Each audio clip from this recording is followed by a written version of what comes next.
Direto de Brasília, oferecimento Sebrae, empreendedorismo que transforma. Olá, estamos começando mais um Direto de Brasília, que é o jornalismo levado a sério. E o nosso Direto de Brasília você pode assistir através dos canais do Grupo KTV, pelo nosso site www.diretodebrasilia.com.br e por todas as demais mídias sociais. E agora também no canal 12 da NET. Bom dia, Camila. Voltou o tempo bom em Brasília, esquentou. Como é que vai ficar o tempo hoje? Bom dia, Voit. Bom dia, Campbell. Finalmente o sol voltou. O Inmetro está dizendo que vamos ter sol e aumento de nuvens, mas com possibilidades de pancadas de chuva no final da tarde e à noite. A temperatura mínima foi de 19 graus e a máxima vai chegar a 29. O que está circulando nos jornais e nas mídias hoje, Camila? Os jornais e as mídias em geral estão destacando a indicação de Joaquim Levy para a presidência do BNDES. Este é o destaque da Folha de São Paulo, Estadão e o Globo. Também os jornais destacam a presença do presidente eleito Jair Bolsonaro hoje em Brasília. Além de se reunir com a sua equipe de transição, ele vai ao TSE, STJ e aos tribunais militares. Amanhã, Bolsonaro deve ir ao Congresso para se encontrar com parlamentares e à tarde tem reunião com os governadores. Os jornais também destacam a discussão sobre a reforma da Previdência, que deve ficar mesmo para o ano que vem.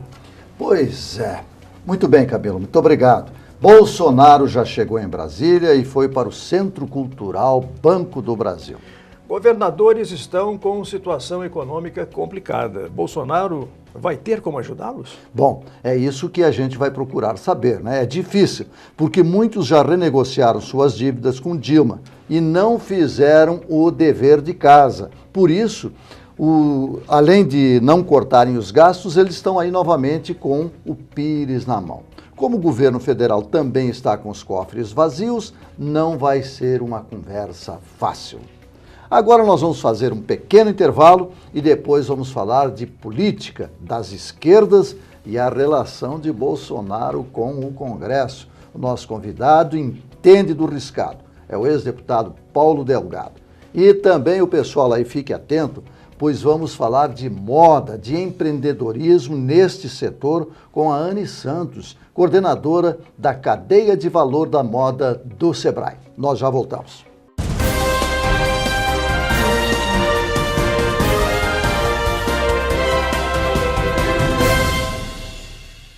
Sabe o que move um país como o Brasil? A força dos pequenos negócios, que representam 98,5% das empresas, 54,5% dos empregos formais e 27% do PIB. É preciso reconhecer o seu valor. Em cada canto do Brasil, tem um empreendedor disposto a fazer o dia de hoje melhor que o de ontem. E onde tem vontade de empreender, tem o apoio do Sebrae.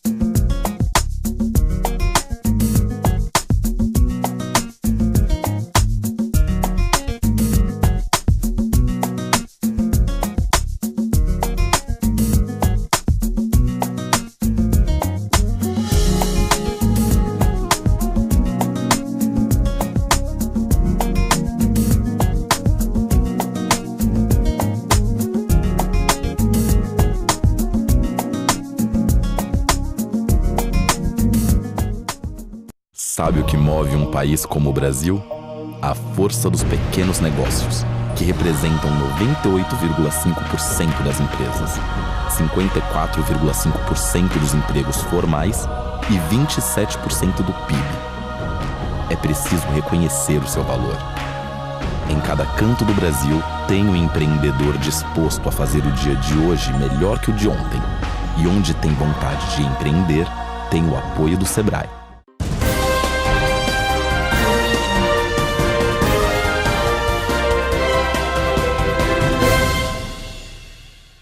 Estamos retornando com o nosso Direto de Brasília, o jornalismo levado a sério pelos canais do Grupo KTV, pelo nosso site www.diretodebrasilia.com.br e também pelo canal 12 da NET. Bom, nós hoje vamos conversar, Carlos Campbell, com alguém que entende do riscado, entende Constituição, entende de esquerda, entende de política. Uma experiência muito grande, né? Muito grande. O nosso convidado de hoje, Paulo Delgado, ex-deputado federal, ex-constituinte, e é uma satisfação revê-lo e estar com você aqui novamente, Paulo. Eu também, bom dia a todos. Eu fico muito feliz pelo convite de vocês. E, quer dizer, dizem que quando alguém diz que um político tem experiência, na verdade significa, ele já errou por ali. Então, a possibilidade de erro agora é menor. Não faça. A experiência em política é sempre você passar por um lugar e perceber que não se deve fazer aquilo do mesmo jeito em outros tempos, né? Eu fui de 3 décadas, fui um político de 3 décadas, os anos 80, com a regressão da ditadura. Depois eu fui do período 90, com a estabilização econômica brasileira, Plano Real, aliás, feita por um juiz forano, Itamar Franco. E depois, nos anos 2000, com os 2 governos Lula, né? Então, vi diferentes inquilinos do Palácio do Planalto. Bom, agora nós vamos ter um novo inquilino no Palácio. Qual é a sua avaliação dessa eleição, como ela se processou, com uma polarização muito dura, muito rude? Eu acho, primeiro, é bom explicar, assim, a farda é apenas um detalhe dessa eleição. Aliás, 2 fardas, de um capitão e um general. Toda vez que os governos populistas se esgotam, no Brasil a sucessão é de um militar. O Getúlio foi sucedido por um marechal, o Jango e o Jânio foram sucedidos por 8 generais no período de 64, e agora o Lula e a Dilma sucedidos por um capitão e um general. A grande novidade que eu vi nessa eleição é que ela foi uma eleição horizontal, ela não foi uma eleição vertical, ela não foi eleição de hierarquias. Pelo contrário, ela atacou as hierarquias. Ela fez as pessoas conversarem entre si de costa para o sistema político tradicional. Todo o modelo partidário que foi construído para bloquear a autonomia do eleitor faliu, através das mídias sociais e das alternativas ao sistema tradicional de cobertura. Você veja que a própria imprensa tradicional agravou o sistema de insulto ao candidato e, com isso, ajudou a irritar mais ainda o eleitor. O eleitor saiu do sistema tradicional de cobertura e foi para o sistema próprio de cobertura. Tipo assim, se é para insultar, eu mesmo insulto. Eu não preciso de terceirizar o insulto, né? E isso enfraqueceu muito a distinção no sistema geral. Veja o fracasso do Alckmin, o que tinha mais força no sistema tradicional e ficou em 5º lugar, né? Então, acho que foi uma eleição, foi uma ruptura, foi uma virada de mesa no Brasil. O seu conhecimento na política pode nos dizer um pouco mais em relação a uma perspectiva de mudança, né? O Brasil tradicionalmente teve na política uma experiência de tomar lá da cá, como disse o próprio presidente eleito. Só acho que pode mudar isso agora? Acho que sim, acho que o Bolsonaro precisa de ouvir o deputado Bolsonaro. O presidente Bolsonaro precisa de ouvir o deputado Bolsonaro para não fazer como o deputado Bolsonaro, né? Que o Bolsonaro se parece muito com os petistas dos anos 90 e do início do governo do Lula, em que os petistas achavam que eram donos do mundo e criticavam de maneira muito desabrida e às vezes até inadequada os adversários. E o Bolsonaro passou por 8 mesas da Câmara falando essas coisas que ele fala e falou durante a campanha, o que levou à eleição. Porque eu acho que o povo queria um aplicativo. Eu falei assim, eu vou escolher um candidato e eu vou botar nesse candidato os meus desejos, as minhas ambições, os meus sonhos e as minhas frustrações. E o Bolsonaro soube muito bem captar isso. Agora é diferente. Agora ele não é mais um parlamentar disputando a presidência da República. Ele é um parlamentar presidente da República. É outro poder, não é mais o legislativo. E no executivo, as regras são muito rígidas. O sistema de gestão do Estado é muito rígido. Porque quem produz, por exemplo, despesa no Brasil, infelizmente, é a Receita. Basta arrecadar que você produz uma despesa. E esse sistema foi invertido no período Lula-Dilma, onde o sistema de despesa aumentou muito mais que o sistema de receita. Como é que você vai inverter essa lógica? Porque isso deu popularidade ao Lula. O limite do executivo, então, ele é muito maior, né? O legislativo, nesse caso, se o executivo domina de uma certa forma, ou seja, tem uma base muito boa para aprovar aquilo que o executivo precisa ou quer, isso fica muito mais fácil, né? Ou impedir que aprove. Você veja agora, o aumento do judiciário é meio uma bola nas costas da estabilidade fiscal, né? Porque você já entra 16% agravada a sua conta em relação ao período anterior e é claramente inconstitucional, porque a lei de responsabilidade fiscal diz 6 meses antes, 6 meses depois não pode. Você não pode aumentar. Né? Então, acho que, vamos dizer assim, o Congresso violou a lei do inquilinato, né? Ela nem entregou a chave para o novo inquilino e já aumentou o preço já pulou para dentro. E já aumentou o preço da casa. Então, acho que o que eu vejo interessante é que o Bolsonaro despertou esperança. Quem desperta esperança, desperta energia. É evidente que a toda frustração, de um lado, corresponde uma esperança. Você tem...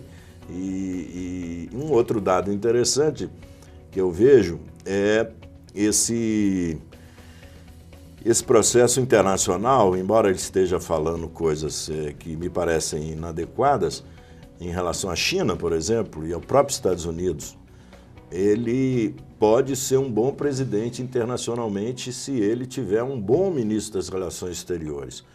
Porque é inevitável, não adianta você dizer que vai divorciar da China. Não tem como. Ela não separa de você. Mas me parece que não é essa a intenção dele. Ele falou tomara. Da forma inadequada, vamos dizer assim. Tomara. Da mesma maneira, você não deve propor uma monogamia com os Estados Unidos. Com certeza que não. Os Estados Unidos é um país que há 50 anos é o maior país do mundo. Ele nunca para de crescer. Ele produz o crescimento de outros países, ele produz a recessão no mundo com a política cambial americana. Então, é bom os Estados Unidos ser parceiro do Brasil por causa da alta tecnologia que os americanos têm. E essa eleição, para mim, tem um dado novo interno. Essa é uma eleição digital. Ela pode criar uma democracia digital. E se os deputados que se elegeram pelo sistema digital, no WhatsApp, na palma da mão, se esses deputados enfrentarem o tabu do sistema analógico e romper com o sistema analógico, que é o berço da burocracia brasileira, o sistema analógico, eles podem criar um congresso virtual. Qual a necessidade do congresso todo dia, se eu fui eleito por um WhatsApp? Essa, então, seria a inovação na política, né? Eu acho que isso seria... Porque quem criou essa ideia? Eu me lembro, eu cheguei aqui nos anos 80. Quem criou essa ideia de congresso aberto todo dia? Os militares. A sabedoria do Golbery, a sabedoria do Castelo Branco, do Roberto Campos. As grandes inteligências do período militar é que diziam: deixa os tagarelas falarem, porque pelo menos eles não peguem arma. Eles foram surpreendidos quando um grupo pequeno, de menos de 2, 3 mil pessoas, organizaram a resistência militar ao regime. Mas se não tivesse a resistência militar ao regime, o regime não teria endurecido. E você teria um congresso aberto todo dia fazendo discurso. Professor, ex-deputado, nosso amigo, Paulo Delgado, muito obrigado pela sua presença aqui. Volte mais seguido. Já redescobrimos o seu telefone e vamos lhe perturbar mais algumas vezes, porque temos certeza que o pessoal de casa vai gostar dessa perturbação. Eu que agradeço a vocês, estou à disposição. Uma honra para mim. Tá certo, então. E agora vamos fazer um rápido intervalo e já voltamos. Você vai saber de um assunto que eu também nem imaginava. O Sebrae tratando de moda. Nós já voltamos.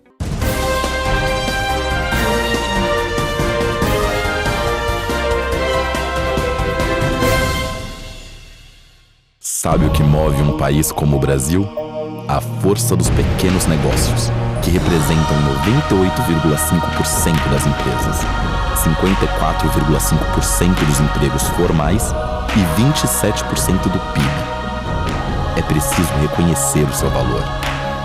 Em cada canto do Brasil, tem um empreendedor disposto a fazer o dia de hoje melhor que o de ontem. E onde tem vontade de empreender, tem o apoio do Sebrae.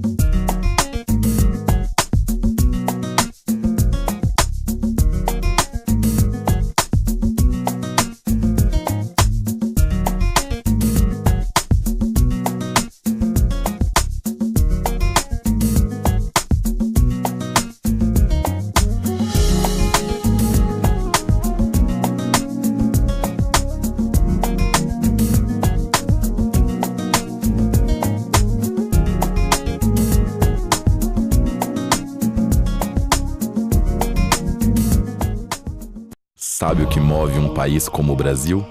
A força dos pequenos negócios, que representam 98,5% das empresas, 54,5% dos empregos formais e 27% do PIB. É preciso reconhecer o seu valor. Em cada canto do Brasil, tem um empreendedor disposto a fazer o dia de hoje melhor que o de ontem. E onde tem vontade de empreender, tem o apoio do Sebrae.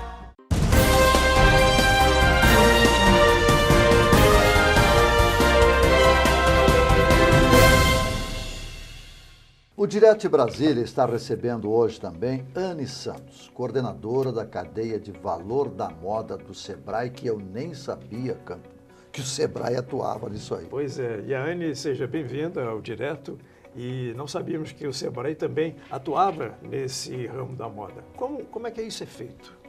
Bom, primeiramente, obrigada, Campbell, obrigada, Vode, pelo convite. Em nome do Sebrae, a gente agradece a oportunidade de falar um pouquinho sobre um setor que, depois que a gente conversar sobre alguns dados, eu acho que vai ficar claro a gente entender por que o Sebrae tem esse tamanho de atuação. O mercado da moda, e aí quando eu estou falando de moda, a gente está falando de calçados, de acessórios, de vestuário, de toda essa parte do têxtil até cama, mesa e banho. Por que o Sebrae atua, investe e acredita muito nisso?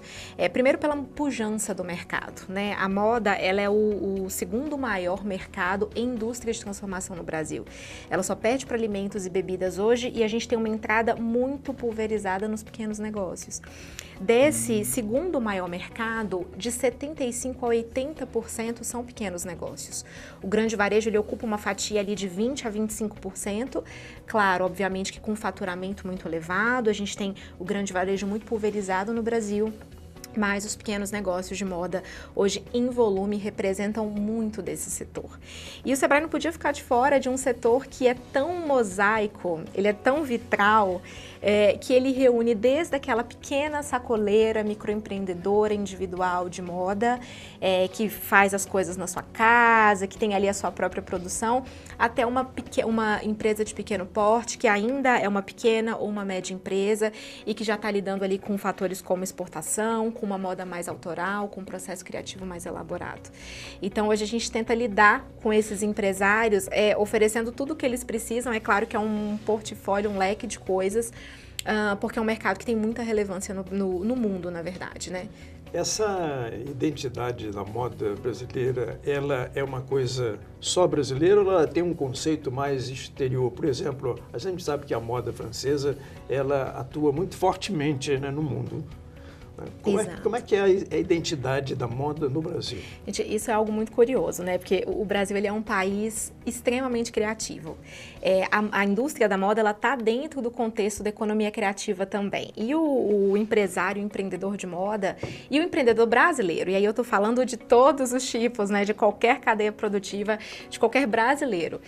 A gente tem um cerne criativo muito forte. Então o Brasil ele tem uma moda muito própria, ele tem uma identidade muito bem definida. Isso é algo que fica muito claro quando a gente pega um contexto internacional. É claro que a indústria da moda europeia, e eu falo, você bem falou de Paris, mas a gente também, a Itália é muito forte também quando você pega a Fashion Week de Milão, a Fashion Week de Paris e algumas outras grandes semanas de moda que marcam as tendências, que trazem as marcas de alta costura para poder desfilar suas coleções. Com certeza, a gente vinha de um processo muito grande de influência das grandes marcas, das marcas de alta costura, que são muito restritas, mas que ainda dão todo um panorama de tendência, de tecidos, de modelagens, de cores, para o restante do mundo produzir. Mas hoje o advento da tecnologia, né? A gente veio com toda a questão de internet, de acesso, de conectividade, isso mesclou muito os padrões de tendência que a gente tem mundiais hoje.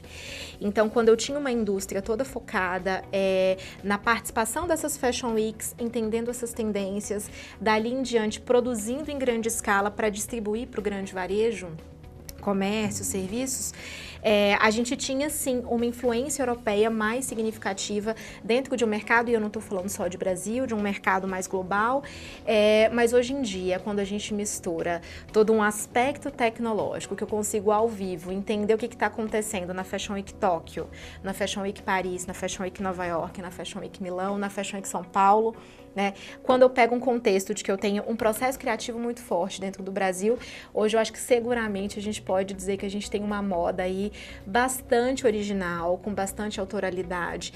Lógico que focado em alguns mercados mais específicos, eu tenho muito forte isso com o beachwear.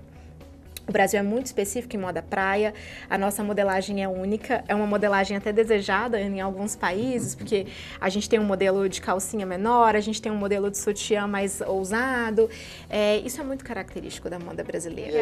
Essa a minha curiosidade, como é que o Sebrae atua num mercado, por exemplo, pulverizado como o do Brasil, as dificuldades do empreendedor brasileiro de entrar, por exemplo, no mercado de moda? Ele consegue sobreviver com um trabalho, com um negócio de moda? É o que a Anne vai nos responder depois que nós fizermos um pequeno intervalo, já voltamos.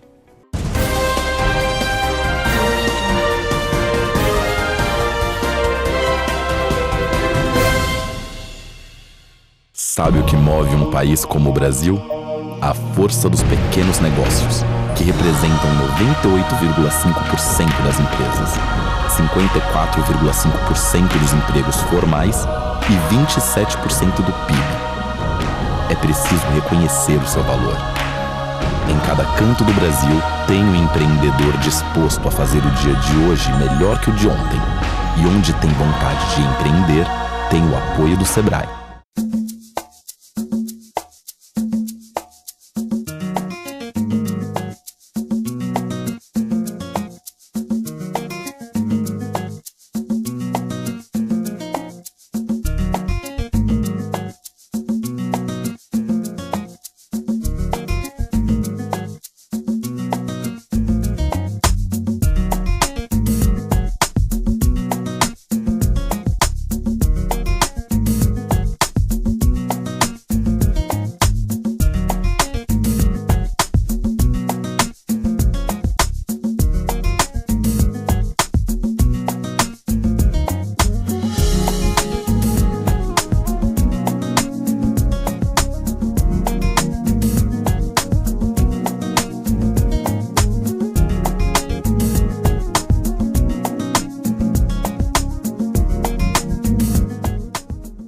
Sabe o que move um país como o Brasil? A força dos pequenos negócios, que representam 98,5% das empresas, 54,5% dos empregos formais e 27% do PIB. É preciso reconhecer o seu valor. Em cada canto do Brasil tem um empreendedor disposto a fazer o dia de hoje melhor que o de ontem. E onde tem vontade de empreender, tem o apoio do Sebrae.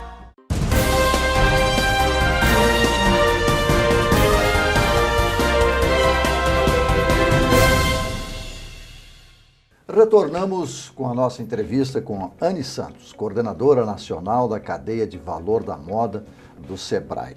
Anne, como é que um pequeno empreendedor ou médio empreendedor, microempreendedor, pode se sentir atraído como um mercado atraente ou não da moda? O Sebrae ajuda? Como é que o Sebrae atua? Claro. Hoje o Sebrae, ele está preparado nas nossas 27 unidades da federação para receber esse empreendedor da moda, esse empreendedor que quer abrir um negócio de moda ou que já tem um negócio de moda e que encontra dificuldades. Fica até o convite aí para o pessoal de procurar, se você tem um negócio de moda, se você tem uma pequena produção, se você quer começar um negócio de moda, procurem o Sebrae mais próximo. O Sebrae hoje está capilarizado em todos os estados brasileiros e a gente está muito pronto para atender e queremos atender por conta principalmente da relevância disso para o cenário que a gente atende, que é o micro e pequeno negócio. Ao chegar no balcão do Sebrae, qual que é a experiência desse negócio, né? desse empresário, desse potencial empresário? Lá a gente consegue oferecer uma série de cursos, de capacitações, de ações mais individualizadas, como consultorias. Mas isso custa muito caro? Olha, o Sebrae ele tem por missão desenvolver os pequenos negócios. Então a gente tem dentro do nosso portfólio uma série de produtos que são gratuitos. Outros produtos, principalmente produtos de consultoria, produtos mais especializados, que são amplamente subsidiados. Então hoje a gente tem um programa no Sebrae chamado Sebrae Tech, só para desenvolvimento tecnológico e de inovação nas pequenas empresas. E aí eu não estou falando só para moda, para as demais. Mas isso não é a imersão das startups, né, na área de moda? Não, né? Isso não. Isso é um programa do Sebrae mesmo e que ele atua subsidiando até 70% do valor para o pequeno negócio. Então, hoje a gente tem, dentro das nossas capacidades, uma enorme possibilidade de atender o pequeno negócio especificamente na dor dele, seja em gestão, seja em acesso a crédito, seja em capacitação gerencial, financeira, liderança, gestão de pessoas. Então, todas essas questões no que diz respeito ao negócio, a gente consegue atuar. E aí, falando bem no que você me perguntou, Campbell, sobre a ação com startups, essa é uma ação que a gente trata com muito carinho, que a gente está começando a desenvolver agora, que é justamente conectar esse pequeno empresário, esse pequeno empreendedor a soluções digitais focadas em moda. Hoje a gente tem um universo, um ecossistema forte de startups no Brasil, com relação a startups e empresas de alta e de tecnologia para a área de moda. Isso vem aumentando e isso acelera muito o processo de desenvolvimento do pequeno negócio, né? Eu vou te dar um pequeno exemplo. A modelagem, geralmente, ela exige muito papel, uma estrutura física maior, o pequeno negócio precisa ter aquilo perto. Na medida que eu pego uma solução startup que consegue fazer isso virtualmente, ele não precisa mais dos moldes, ele consegue acessar aquilo a qualquer lugar, ele tem a modelagem dele pronta para acessar outros fornecedores. Então, toda essa conexão entre o pequeno negócio e a startup, a gente está tentando fazer, é um projeto novo do Sebrae, a gente está atacando no foco da economia digital, porque a gente entende que isso é um grande alavancador até para fazer um pequeno negócio sair da crise. Exato. E aí a gente está agora com um conjunto de ações para esse foco, sempre com o objetivo de conectar o pequeno empresário ali de um fornecedor tecnológico que possa O que é Mercado Azul? É programa? O Mercado Azul, ele faz parte de um conjunto de novas soluções do Sebrae, num processo de transformação digital que a casa vem sofrendo. Então, todo o sistema, a partir de 2016 e 2017, começou a participar de um processo de transformação digital muito profundo. E aí, vinculado tanto às nossas partes mais internas, quanto ao que a gente vai oferecer para o pequeno negócio. E a partir daí, começou a se desenvolver um conjunto de soluções digitais. O Mercado Azul é uma dessas soluções e olha só que interessante, ela permite que o empresário ele tenha uma vitrine virtual. Ele não precisa ter um comércio eletrônico, ele não precisa chegar no nível de ter uma loja, mas o Mercado Azul funciona como uma vitrine, onde é possível acessar, cadastrar os seus produtos, vincular o seu WhatsApp à plataforma e a partir dali, começar a sua jornada no mercado digital. É Mercado Azul porque o céu é o limite? Mercado Azul porque o céu é limite. Eu não tinha pensado nisso, mas eu acho que é um bom mote. Eu vou até, inclusive, levar isso para lá, se você me permitir, porque realmente tem uma finalidade de ampliar os mercados. Isso aí é muito bom. Como vocês podem ver, ainda nós teríamos muitos assuntos para tratar com a Anne, então você já fica convidada. Muito tá? Vamos tratar de moda, vamos tratar de pequenas e microempresas, sempre aqui no Direto de Brasília. Anne, muito obrigado pela sua presença aqui. Foram esclarecimentos importantes. E você pode acreditar, né, Anne, num mercado de moda brasileiro. Não, eu é que agradeço. E acreditar também no apoio do Sebrae, né? Exatamente, eu é que agradeço em nome do Sebrae, conte com a gente, né, sempre que precisarem. Um recado final aos empreendedores, que empreendedores da moda e de outros setores, contem com o Sebrae, nos procurem, nos acessem, a gente está aí para atendê-los. Tá certo, então. Nós já vamos procurar o Sebrae porque nós queremos entrar num negócio chamado política. Não sei se o Sebrae vai tratar disso aí, mas nós vamos lá. A você que nos acompanhou, muito obrigado e até o próximo Direto de Brasília.